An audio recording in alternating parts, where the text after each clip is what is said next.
on. This is the first 15 minutes over here. So this is the 15-minute opening range. So I see a lot of traders mistakenly, what they'll do is they'll try and trade sort of the breakout, right? Or they'll try and trade a breakout, right? This is not how you want to be trading, right? This here, waiting for a breakout here, is typically not how you want to be trading. You use the 15-minute opening range as a confluence. So this is your opening range high, this is your opening range low. And so what you're looking for now is a tag into a key level. This is the most important thing. So if you're trading without key levels, you're basically gambling, right? Trading with key levels actually tells you where you want to be entering, where roughly you want to put your stops, and where roughly you want to be targeting, right? The key levels tell you that, right? Not the 15-minute range break. This is just an indication, right? This is just a confluence. But once you have your 15-minute range break, the next thing you're looking for is you want to see price tag into a key level. Now, when price tags into a key level, what is it you're waiting for specifically? So the first 15 minutes over here, this is from, again, 9:30 to 9:45 Eastern. So here is the range high, and here is the range low down here, right? Here's the range high and here's the range low. So everything you're looking for now, right, has to come from a key level. So we want to be basically longing here or shorting from here, right? So price tags into a key level. So I often get questions about how I find my key level, what criteria I use to find my key levels, right? So this is something I want to break down to everyone so they understand. So the way you find key levels is not by using volume, and it's certainly not by using fair value gaps, right? So I don't care that there's a fair value gap in the London session, right? I don't care about this, right?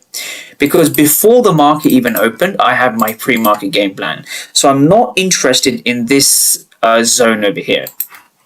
In fact, if I go to the Discord and I show you my pre-market plan, right? So this was posted at 9:49 Eastern, or this pre-market plan was around 9:30 Eastern.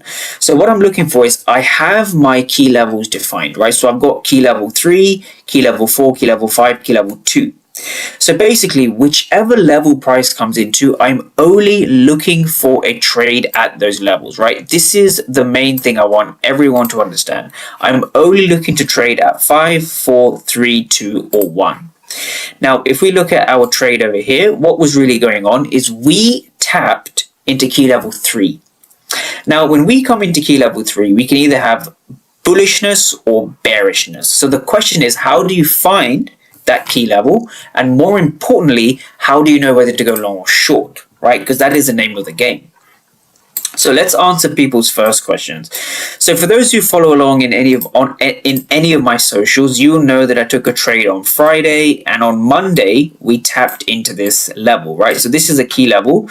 On Friday we held bullish, so we held as demand, and then here on Monday we held as supply, right? That's the first thing to understand. Now, what's also interesting to understand is on Thursday we chopped, but on Wednesday we also held as demand, right? There was a nice opening range on Wednesday.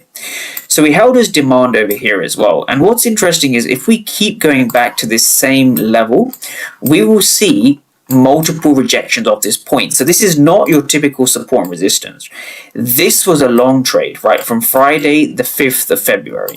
So what you're beginning to see now, same thing over here, short over here. So what you're seeing here is this is a level because buyers and sellers were responsive. So as a little homework, if you're into footprint charts and you want to go back and study the footprint charts at this area, so this is ES 68.83 to 72.73, you will notice how price reacts to these levels, right? You need to have the dedication to go back and understand price. Now, where did this level come from? So this level came from the 20th of January. Price left a 15-minute fair value gap. Now, your levels are something that will develop with time. It's not something you'll pick up overnight, and you certainly won't pick it up by watching this video. But going over certain fair value gaps, spotting the rejection, and understanding how the market behaves at these areas is